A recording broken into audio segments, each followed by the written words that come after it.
बिस्मिल्लाहिर्रहमानिर्रहीम जी। प्रोग्राम आप देख रहे हैं पाकिस्तान टुडे और मैं हूं ताहा शेख। नाज़रीन मोहतरम, एक कहावत है जो हम शुरू से सुनते आए कि खुदा अगर दुश्मन भी दे तो वो ज़र्फ़ वाला दे, मगर इस मामले में पाकिस्तान खासा खुशकिस्मत हमें नज़र नहीं आता। अब से कुछ अरसे पहले या कुछ रोज़ पहले मैं कहूँ तो एक पहलगाम वाक़या हुआ था, जो कि एक अफसोसनाक वाक़या था, जिसमें बहुत सी शहादतें हुई थी। इसके अंदर भारत ने पाकिस्तान के ऊपर बग़ैर किसी सबूत के इल्ज़ामात लगाए कि ये पहलगाम वाक़या पाकिस्तान की जानिब से किया गया, और उसके बाद उस वाक़े को बेस बनाकर भारत ने एक नाकाम ऑपरेशन सिंदूर के नाम से किया, जिसके बाद भारत को जो जवाब मिला, ऑपरेशन बुनियानुल मरसूस के नाम से जो भारत को जवाब मिला, उस जवाब की भारत के ऊपर इतनी इतनी बुरी इमेज भारत की क्रिएट हो गई पूरी दुनिया के सामने कि भारत किसी को मुंह दिखाने के लायक नहीं रहा। एक तो 6 जहाज़ गिरवा लिए, दूसरा ये कि दुनिया के सामने बदनाम हो गया।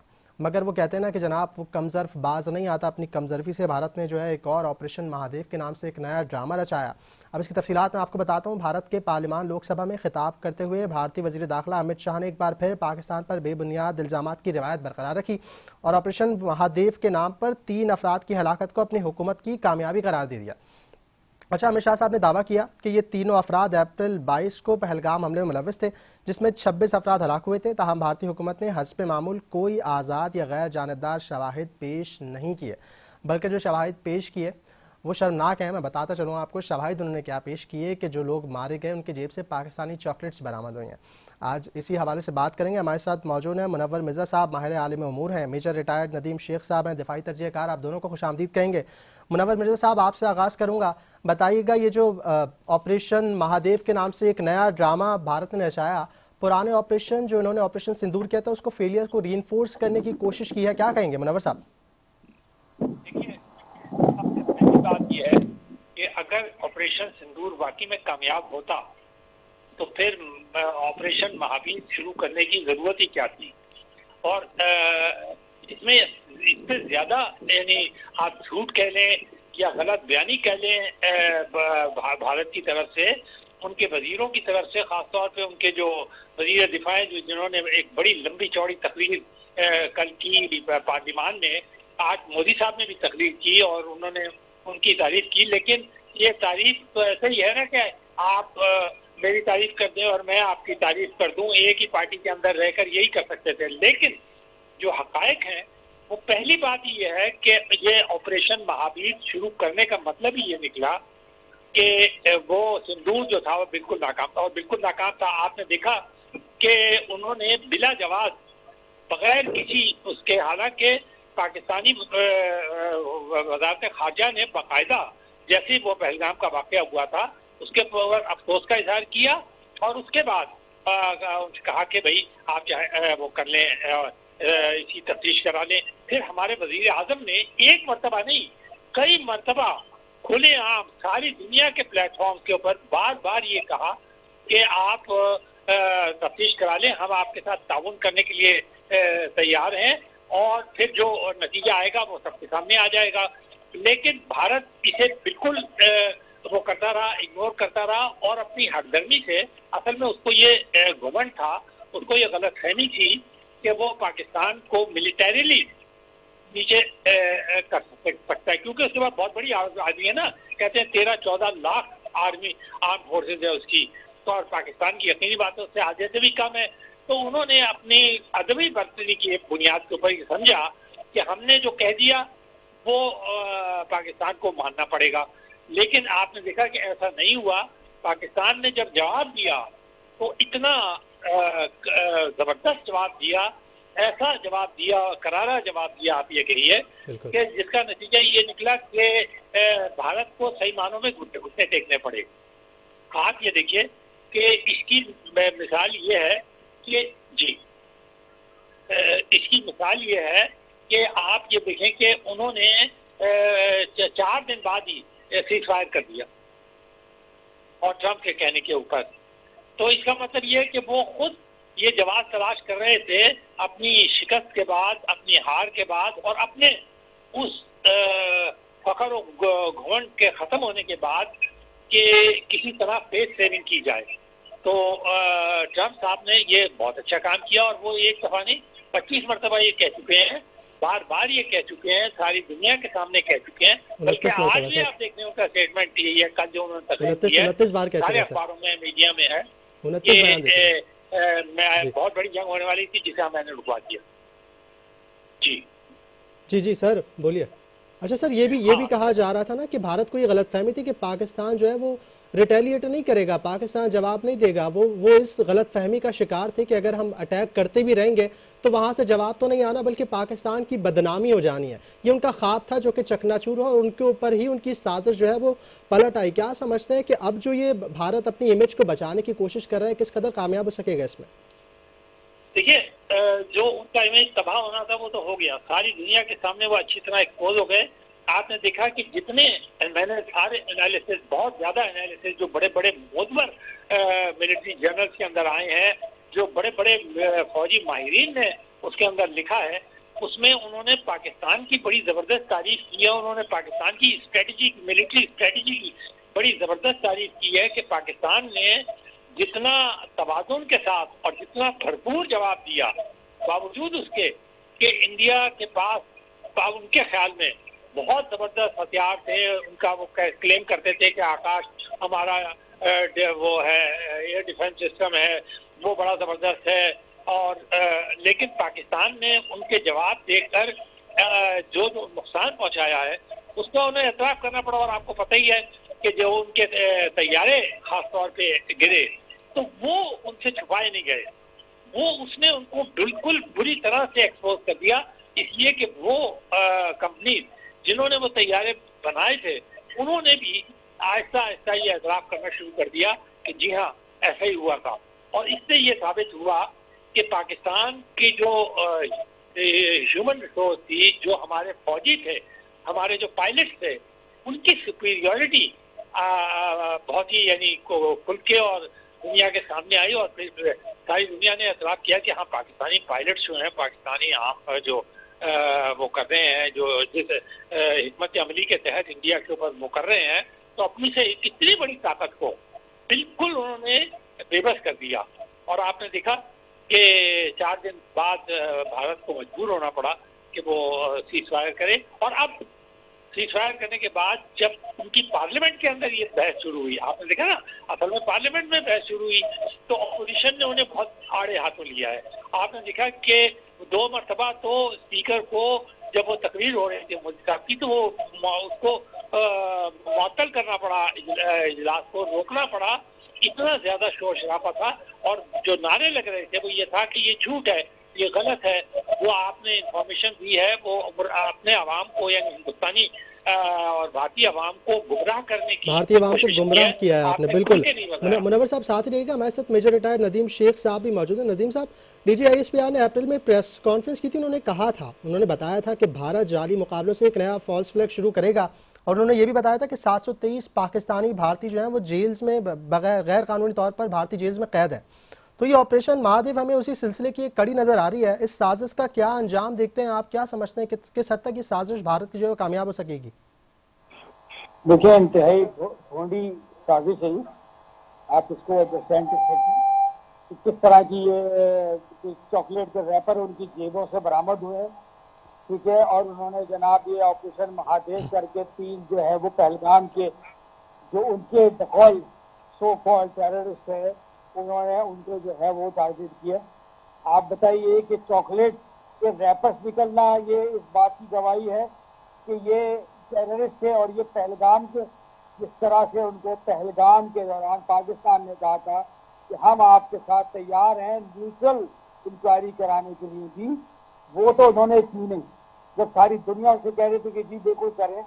और ये कैसी इंक्वायरी है कि चॉकलेट रैपर्स मिल गए जेब से, तो ये फॉल्स फ्लैग ऑपरेशन आज से नहीं, बहुत पहले से, जैसे आपने कहा कि DGISPR ने ये कहा है कि ये जो फॉल्स फ्लैग ऑपरेशन का इनका हिस्ट्री शुरू से है, क्योंकि इनके पाकिस्तान से कभी भी सबूत इनके नहीं मिले। और जब ये इनके इलेक्शन आते हैं तो ये पाकिस्तान पर इल्जाम लगाने के लिए इस तरह की कोई ना कोई भोंडी हरकत, ये जैसे अभी इन्होंने ऑपरेशन महादेव नाम रख दिया। आप बताइए महादेव का ये क्या ये ऑपरेशन, 3 इन्होंने क्लेम कर दिए कि मार दिए, सबूत भी तो देना, पूरी दुनिया के सामने साबित भी तो करे ना कि क्या है। अब साबित नहीं कर सकते। आपने देखा चंद दिनों से इनके लोकसभा में क्या हो रहा है, ठीक है, इनके जो डिफेंस मिनिस्टर थे चिदम्बरम साहब, किस तरह से लोगों ने उनके ऊपर शोर मचाया, किस तरह से उनसे सवाल किए। आप राहुल गांधी साहब ने कि मेरे सवालों का जवाब दे, हमारे सवालों का जवाब दे। इनके पास जब सवालों के जवाब नहीं रहे और ये शिकस्त फाश इनको जिस तरह ऑपरेशन सिंदूर में मिली, इनके पास जवाब नहीं है, तो इस तरह के ढोंढे ऑपरेशन तो ये करेंगे और ये झूठ मूठ के फॉल्स फ्लैग ऑपरेशन करके ये साबित करेंगे कि हमने, क्योंकि बार बार इनसे सवाल ये हो रहा था वो लोग कहाँ है वो सबूत जिन्होंने ये पहलगाम का ये इंडिया में आके किया।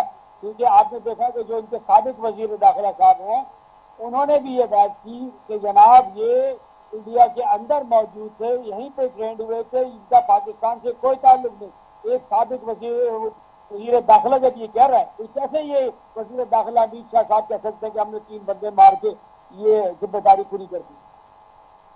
बिल्कुल। अच्छा मेरे साहब, आपने जिस तरह बात की कि राहुल गांधी की आपने बात की, अब इनकी अपनी पार्लियामेंट्स के अंदर आपस में लोग एक दूसरे से सवाल करना शुरू हो गए कि जनाब कोई एक एक्चुअल सबूत तो पेश करें कि आपने जो किया है। अब जो उन्होंने बात की कि जनाब पाकिस्तानी पासपोर्ट बरामद हुए हैं, आप बताइए पाकिस्तानी पासपोर्ट पॉकेट में रखकर कौन अटैक करता है? सर ये बताइएगा, इस किस्म की अगर बातें अगर की जाएंगी तो फिर आलमी दुनिया के अंदर भारत का इमेज और खराब नहीं होगा?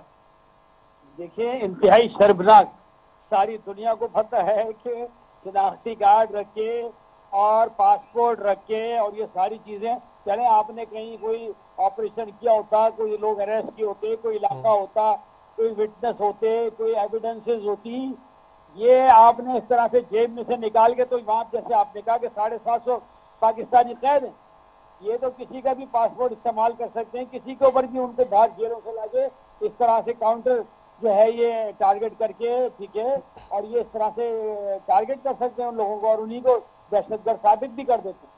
तो ये इनके पास कोई जवाब नहीं है। अल्हम्दुलिल्लाह ये फेल हो चुके हैं पूरी दुनिया में, इनकी जिस तरह से बेइज्जती हो रही है, जैसे आपने फरमाया कि इनकी अपनी असेंबली के अंदर इनके राहुल गांधी साहब को तो छोड़े हैं, कांग्रेस को छोड़े, इनके अपने लोग किस तरह से इन पर तनकीद कर रहे हैं, किस तरह से वो बात कर रहे हैं कि हमें सबूत दो, हमें बता, इतने तैयारे गिरे तो कोई जवाब नहीं है उनके पास।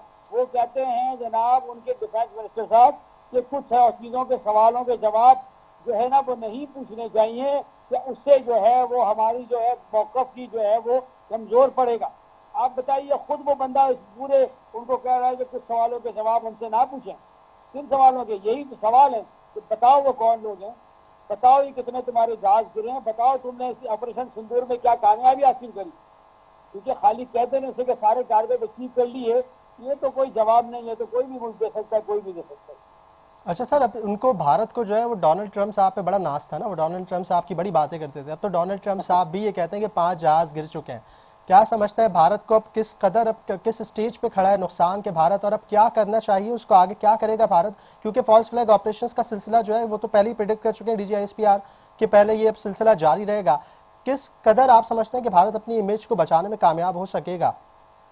देखिए, भारत अपना इमेज तो नहीं बचा सकता, ठीक है, लेकिन ये जो भोंडी हुई हरकतें ये इनकी जीन में, ये इनके नजरिए में है, ठीक है। प्रोपेगेंडा वॉरफेयर, साइकोलॉजिकल वॉरफेयर, अपने आवाम को बेवकूफ बनाने के लिए ये इस तरह की हरकत करेंगे। आपको याद हो दिलाऊं कि जब अभिनंदन को हमने यहाँ पे अरेस्ट किया था, जब जहाज गिराया था, वो नीचे गिरा है जहाज से चलते हुए जहाज में, वहां से उसको उठाया है, उसको ले जाके उन्होंने वहां का आला तरीन जो है वो मेडल दे दिया उसको कि जी इसने F-16 गिराया, और F-16 की उनके पास कोई तस्दीक नहीं, ठीक है। आप लॉकहीड मार्टिन है जिनका ये जहाज है, उन्होंने कहा हमारा तो कोई जहाज इस तरह का ना गिरा, ना ही कोई हमें इस तरह की कोई चीज है, ठीक है, हमारे जहाज के बारे में ऐसी बात ना करें। यहाँ तो आप रफाइल वाले खामोश बैठ रहे, फ्रांस के अंदर भी कोई आवाज नहीं है किसी की भी। तो आप बताइए कि इस तरह के तो ये लगाएंगे इल्जाम, इस तरह की हरकतें करेंगे, लेकिन इनके पास सिवाय शर्मिंदगी के, आप बताइए कि एक अरेस्ट किया हुआ पायलट जिसका जहाज गिरा हो, जो नीचे गिरा हुआ उसकी तस्वीरें हो, उसको उठा रहे हो और उसके आंख में इतना बड़ा जख्म हो, उसको वहां पे लोगों ने उसको मारा पीटा हो, उसको ले जाके मेडल दे देंगे आप, ठीक है। जिसका जहाज गिरा है हमारी सरहदों के अंदर आगे उसका जहाज गिरा हो, ठीक है। तो ये इस तरह के और करेंगे, इससे परेशान गुजरती है, पूरी दुनिया में शर्मिंदगी है इनके लिए, और हमारे आवाम को समझ लेना चाहिए कि ये इस तरह के बोलने इल्जाम लगाएंगे, पूरी दुनिया को पता है जी, इनकी फेक न्यूज का भी पता है सारी दुनिया। ठीक है, पूरी दुनिया को अब समझ जाना चाहिए कि भारत इस किस्म की भौंडी हरकतें करेगा। मैं मुनव्वर मिर्ज़ा साहब आपकी तरफ एक बार फिर बढ़ूंगा। आप बताइएगा, जंग खत्म होने के बाद जो है वो नुकसानात का डिस्कशन होता है। इसराइल और ईरान की जंग हुई, इसराइल ने अपने नुकसानात को एक्सेप्ट किया, बताया उनको क्या नुकसान हुआ। भारत अब तक खुल के नहीं बता पाया कि उनकी कितनी शहादतें हुई, कितना उनको नुकसान हुआ। क्या छुपाने की कोशिश कर रहा है भारत, कितना नुकसान हुआ जो नहीं बताना चाह रहा दुनिया को? देखिए, आपने ये बिल्कुल सही कहा कि एक्चुअली फिर ये असेसमेंट होता है जंग खत्म होने के बाद, सीज फायर होने के बाद, कि किसका कितना नुकसान हुआ। अच्छा, जो बेस्ट फोरम होते हैं वो यही होते हैं, पार्लियामेंट होते हैं, वहाँ पर डिस्कशन होता है, वहाँ पर खुल के बता दिया जाता है कि जी हमारे को हमारा इतना नुकसान हुआ, हमने अपने जो मुखालिफ थे उनको ये नुकसान पहुंचाया। अच्छा, अब एक बात इसमें अहम है, भारत इस 2.5 महीने के अंदर, 2.5 महीने हो गए तकरीबन इस चीज को, तो आप ये देखें कि क्लेम्स तो हैं, लेकिन जो उन्होंने अपने सबूत के तौर पे तस्वीर या कुछ और चीजें पेश की हैं, उसे आप अगर देखें तो आदमी ये कहेगा, कोई भी, यानी माहिर की भी जरूरत नहीं है उसके, आम आदमी भी कोई कहेगा कि भाई इतना टॉल क्लेम और इसका सबूत इतना मामूली था कि इसमें कुछ नजर ही नहीं आ रहा। तो ये चीज जो है भारत के जो हुकूमत है, खासतौर पे मोदी साहब की जो हुकूमत है, उनके लिए बड़ी डैमेजिंग हो रही है और वो आपके सामने आ रही है। अच्छा, अब फिर एक दूसरी बात इसमें बहुत अहम है, वो ये है कि पहले सिंदूर फिर महावीर। अब सवाल ये पैदा होता है कि जो आदमी ये क्लेम करे कि हमने पहला ऑपरेशन ही कामयाब कर दिया और अपने इंतहा को पहुंच गए हैं, तो वो फिर दूसरा ऑपरेशन क्यों करेगा? वही आदमी करेगा ना जो जिसका पहला नाकाम हुआ, फिर वो दूसरा करेगा। पाकिस्तान ने तो कोई नहीं कहा कि हम कोई दूसरा ऑपरेशन करने के लिए जा रहे हैं। पाकिस्तान सिर्फ ये कहा कि अगर आप ऐसी हरकत करेंगे तो उसका जवाब मिलेगा। और फिर मैं आपकी तवज्जो खास तौर पे अपने वजीर खारजा इसहाक डार साहब की जो अमेरिका में बातचीत हुई है, मुख्तलिफ थिंक टैंक से और प्रेस कॉन्फ्रेंस कराएं, उसकी तरफ आप देखें। पाकिस्तान ने जिस वक्त पहलगाम का वाक़या हुआ उस वक्त ये कहा कि आइए तफ्तीश करा लें, तहकीकात करा लें और न्यूट्रल तहकीकात करा लें और फिर नताइज देख लें कि क्या है। अच्छा, उन्होंने ये कहा कि पाकिस्तान ने ये जंग जीती और बड़ी कामयाबी इसमें हासिल हुई, लेकिन हम कोई ऐसे नेशन नहीं है कि कोई वॉर मॉन्गर हो कि जी हम चाहते हैं कि जी लड़ाई होती रहे, जंग ही होती रहे और हमें खित्ते में अमन चाहिए, ताकि यहाँ के अवाम, जिनमें पाकिस्तान के अवाम भी शामिल हैं, भारत के अवाम भी शामिल हैं, वहाँ पाकिस्तान से ज्यादा गुर्बत है, उनकी आबादी बहुत ज्यादा है। तो उन्होंने ये कहा कि आइए हम क्या, और ट्रंप ने भी क्या कहा, ट्रंप ने भी यही कहा था कि अगर पाकिस्तान और भारत दोनों तैयार हो जाएं तो मैं सालिसी कराने के लिए तैयार हूँ। अच्छा देखिए, जंग के बाद का जो मंतकी नतीजा होता है वो यही होता है सीज फायर के बाद, कि आप बैठ के बातचीत करते हैं, किसी ना किसी थर्ड पार्टी के पास जाके करें, तीसरी जगह आप ये देखिए हमास है वो दोहा के अंदर मुज़ाकरात कर रहा है, इसी तरह ईरान जो है वो न्यूक्लियर टॉक कर रहा है, पहले जद्दा के अंदर कर रहा था, फिर ये कर रहा था। तो भारत को यानी इतनी वो है कोई अपनी नाकामी की वजह से कि वो उनके मुंह से ये लफ्ज ही नहीं निकलता कि हम जो है वो जंग खत्म होने के बाद बातचीत करने के लिए तैयार। बातचीत करें, बताएं कि आपने क्या आपका क्लेम है, फिर उसको रखें और उसके ऊपर आप तफ्तीश कराएं, उसके ऊपर तहकीकात कराएं, फिर देख लें कि नताइज क्या निकलता है। पाकिस्तान तो इस बात से डरता नहीं है, पाकिस्तान तो इस बात के लिए तैयार है। और पाकिस्तान, सबसे बड़ी बात यह है कि पाकिस्तान चाहता है, वजीर आजम ने भी ये बात कही, प्राइम मिनिस्टर ने भी कही, तो यही बात अहम तरीन है कि देखिए हम ये नहीं चाहते कि जंगें करें और ये करें। तो आपने शुरू की थी भारत ने, जब आपने शुरू की तो फिर आपको जवाब मिला उसका, और ऐसा जवाब मिला कि आपकी तबीयत ठिकाने लग गई। अब लेकिन यह है कि इसका मंतकी अंजाम तक पहुंचाने के लिए आप बातचीत करें, और पाकिस्तान जिसके लिए तैयार बैठा है कि बिल्कुल हम तो बातचीत करेंगे, क्योंकि हमने कोई ऐसी चीज है ही नहीं हमारे पास, या आप जो आपने हमारे पे इल्जाम लगाए वो बिल्कुल झूठे और बेबुनियाद है। तो हमें क्या डर पड़ा हुआ है कि आप तहकीकात कर लें, उसके सामने आ जाएगा और भारतीय आवाम को भी, लेकिन वो डरते ही हैं कि जब ये तहकीकात होंगी, जब ये बातचीत होगी, तो आवाम जो है, भारतीय आवाम, वो उनसे और ज्यादा बरगश्ता हो जाएंगे। अभी जितने आप ऑपोजिशन की शक्ल में देख रहे हैं, डॉक्टर साहब ऑपोजिशन भी तो आवाम की नुमाइंदा होती है, आप देख रहे हैं कितना ज्यादा उनके अंदर गुस्सा है और कितनी ज्यादा वो। तो अच्छा मुनव्वर साहब, आपने भारतीय आवाम का तस्करा किया, अभी मेजर नदीम शेख साहब यही बात कर रहे थे कि जब भी मोदी को इलेक्शन नज़दीक आता है तो वो कोई ऐसी चीज़ कर देते हैं कि जिससे उनका वोट बैंक जो है वो इंक्रीज़ हो जाए। अब इन्होंने ऑपरेशन महादेव का ऐलान भी ऐसे वक्त पर किया है जब भारतीय वज़ीर आज़म नरेंद्र मोदी को लोकसभा से खिताब करना था और ऑपरेशन सिंदूर की नाकामी पर जवाब देने थे। उससे बचने के लिए उन्होंने एक और ड्रामा रचा दिया।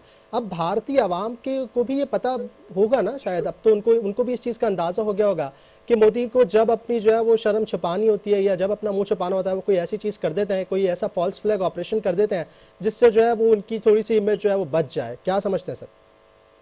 देखिए, हमें भारतीय आवाम को ये बताने की जरूरत नहीं है, ये तो उनकी पार्लियामेंट के अंदर जिस जमहूरियत के, वो कहते हैं कि हम दुनिया की सबसे बड़ी जमहूरियत है, तो उसी जमहूरियत की जो लोकसभा है, यानी जो उनका सबसे बड़ा ऐवान है लोगों का, तो उसके अंदर ही वहाँ के उनकी अपने नुमाइंदे वो बता रहे हैं कि क्या झूठ है और क्या सच है, और वो मोदी हुकूमत को टारगेट पे लिए हुए, वो उसके निशाने पे लिए हुए, वो आवाम को खुल के बता रहे हैं कि देखिए ये आप इस बात का जवाब दें, आप ये बताइए कितने जहाज गिरे आपके।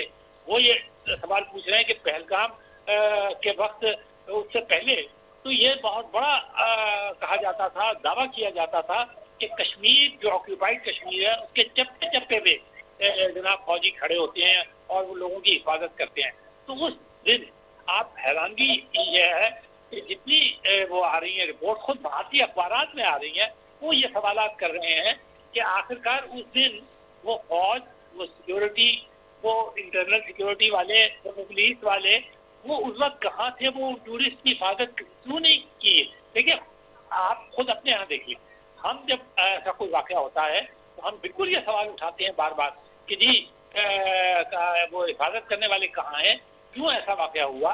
तो यही बात अब उनके आवाम के सामने ये बात आ रही है, खुल के सामने आ रही है, वो उनके लोग बता रहे हैं उन्हें, तो देखो भाई ये इनका फर्ज था, उन्होंने अपना फर्ज किस तरह निभाया ये भी, और इसका जवाब कौन देगा कि फर्ज किस तरह निभाया गया। मोदी साहब की हुकूमत है, वही इसका जवाब देंगे। इलेक्शन से पहले वो ये पाकिस्तान को जरूर जेर बहस लाते हैं, या बिल्कुल ठीक बात है, पाकिस्तान के रिलेशन को वो हमेशा प्ले अप करते हैं अपने इलेक्शन के अंदर और इससे एडवांटेज हासिल करने की कोशिश करते हैं। असल में माजी के अंदर उन्हें ये तजुर्बा है कि आवाम जो है वो उनकी बातों में आ गए, लेकिन इस ये जो ऑपरेशन सिंदूर में नाकामी हुई है, अब बहुत मुश्किल हो गया उनके लिए अपने आवाम को ये समझाना।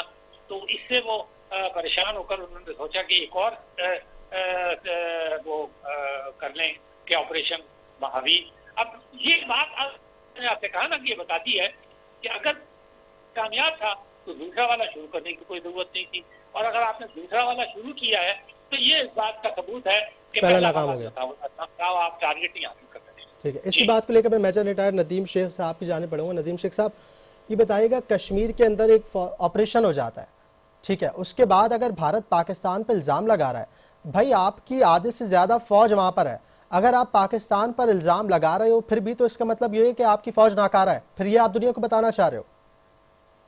बिल्कुल, ये तो इस बात का सबूत है कि इनकी फौज नाकारा है, एयरफोर्स नाकारा है। 2 पायलट तो हम तोहफतन इनको वापस कर चुके हैं। अभिनंदन साहब से पहले भी फ्लाइट लेफ्टिनेंट साहब को हमने फ्लाइंग वापस किया है हमने।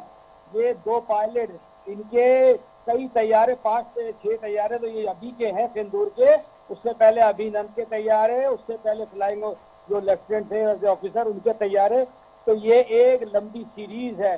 तो इस शर्मिंदगी को छुपाने के लिए ये सारी हरकतें ये कर रहे हैं। तो हम अल्हम्दुलिल्लाह, हमारी जो फौज है उसने पूरी दुनिया में अपना लोहा मनवाया है। ट्रंप साहब यही तो राहुल गांधी राजनाथ से बोल रहे थे, और राजनाथ की नजरें नीचे झुकी हुई थी। वो कह रहे थे भाई बताओ कि कितने तैयारे गिरे, 29 टाइम्स ट्रंप ने इसका क्रेडिट लिया। आप कहते हैं जी हमने जो है ना वो जंग बंद नहीं कराई।